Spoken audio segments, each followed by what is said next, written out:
Love in China is different. We celebrate Valentine's Day 3 times a year, but we also check each other's financial status before the very first date. If someone asks for your monthly income, your education, and if you owe any real estate or a car before you go on the first date, you would probably be completely speechless. But here in China, it's actually pretty much standard procedure. Today, I'm taking you behind the scenes of dating, marriage, and how love actually works in modern China. Today is one of our Valentine's Days. Living here, you literally cannot escape romance. In China, we don't just have one Valentine's Day, we have three. First is February 14th, the Western Valentine's Day.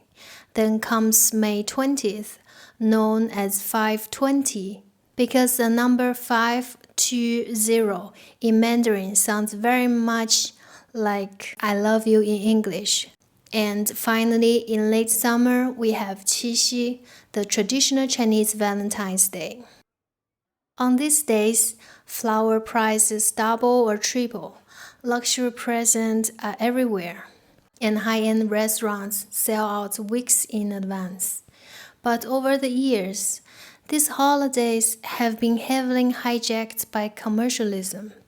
Everywhere you go, from billboard ads to special coffee menu deals, businesses are constantly pushing romance as if the whole city is non-stop reminding you that you need to get a partner or something is profoundly wrong with you. This creates even more anxiety, not just for young people, but for their parents too, if they don't have a date or, better yet, a potential marriage partner on Valentine's Day. Here is a good example. The girl asks, "Where are you?" And the boy with a bouquet of flowers replies, "Turn around." But romance in China has its own modern digital language. It is super common for people to send digital red pockets via WeChat. Amounts like 520 RMB or 1,314 RMB are hugely popular because 1314 sounds like 一生一世, meaning for a lifetime, while 520 means 我爱你, I love you. People post screenshots of these transfers and their gifts on social media on this day. Some might call it showing off, but in modern Chinese dating, this visibility is crucial. It's part of 仪式感, a sense of ritual. Love here isn't just felt, it needs to be demonstrated. This sense of care extended into daily life. Chinese boyfriends traditionally pay for almost every date's meals, drinks, rides. It's very common to see a guy waiting outside an office building after work just to commute back with his girlfriend, or carrying her handbag without a second thought. It's a mix of chivalry, practical care, and social expectation. However, while these romantic gestures are visible and soft, the process that leads up to a relationship is surprisingly structured. Before officially commuting, couples usually undergo an implicit vetting process. There is a well-known Chinese saying, "Dating without the intention of marriage is acting like a hooligan." Unlike many places where dating starts casually and moves towards marriage years down the road, here in China, marriage is the default goal from day one. So because the destination is so serious, people don't leave things to chance. Your salary, education, family background, and whether you own an apartment or a car in the city, these aren't private secrets. They are laid out on the table.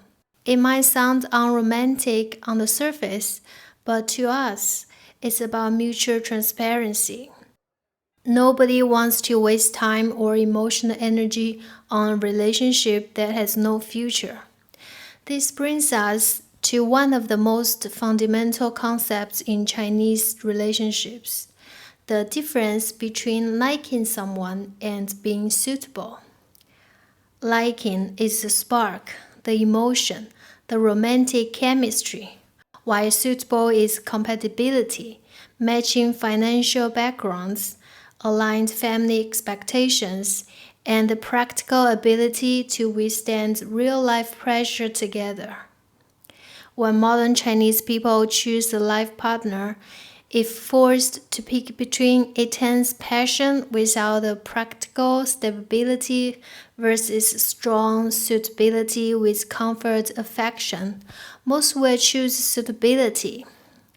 The concept behind this is called living through the days together. When a relationship transitions into marriage, it stops just being about two individuals. It becomes a merger between two families. Meeting the parents in China is a major milestone. It almost always means marriage is right around the corner. At this stage, traditional customs meet modern financial realities. The groom's family is expected to provide housing. With housing prices in major cities being incredibly high, this often requires the groom's parents to pour in their life savings for down payment. On top of that, there's bride price and 3 pieces of gold jewelry. The bride's family prepares a dowry to support the new household. Because the financial stakes are so high, parental involvement is strong. That's why parental recommendations and organized blind dating remain one of the most trusted and efficient ways for young people to find a reliable partner. After all the expensive datings, property discussions, and wedding traditions, what happens after the marriage? The power dynamic shifts in a really interesting way. In most traditional and modern Chinese family households, the husband hands over his income to his wife. Women act as the chief financial officer of the family. They manage savings, investments, and daily expenses, while men receive a monthly pocket money allowance. It's a common running joke here, but it reflects a deep practical logic.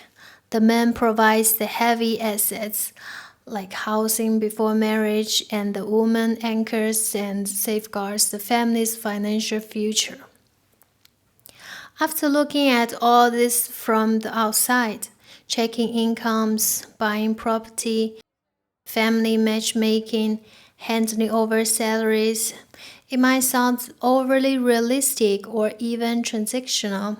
But when you live here, you realize this isn't a lack of love. It's a Chinese way of experiencing it.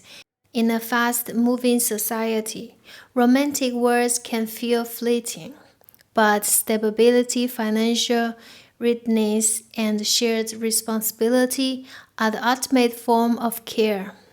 It's about building a shelter big enough to protect each other from life's storms. After all the heavy talk about property, practical requirements, and social pressure, coming to this local flower market feels like a breath of fresh air. Despite all the financial stress and pragmatic expectations in modern dating, people here are still picking out fresh blooms just to make someone's day. Because at the end of the day, no matter how realistic life gets, we all still crave a little pure, simple romance.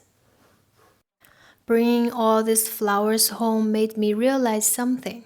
People here haven't given up on romance. We're just caught in a complex transition. On one side, there is centuries of practical tradition, financial pressure, and commercial hype. On the other, there is a deeply modern craving for genuine emotional intimacy. Riding home tonight, I am reminded that no matter how many times I experience Chinese Valentine's Day, it never gets old. Rising divorce rates shows that people today expect more than just a transactional partnership, even if it's the one they originally agreed to. We're still learning how to balance financial security with true love. Thank you so much for watching. I'd love to hear your thoughts in the comments. How are relationships changing in your culture? I will see you in my next video. Bye.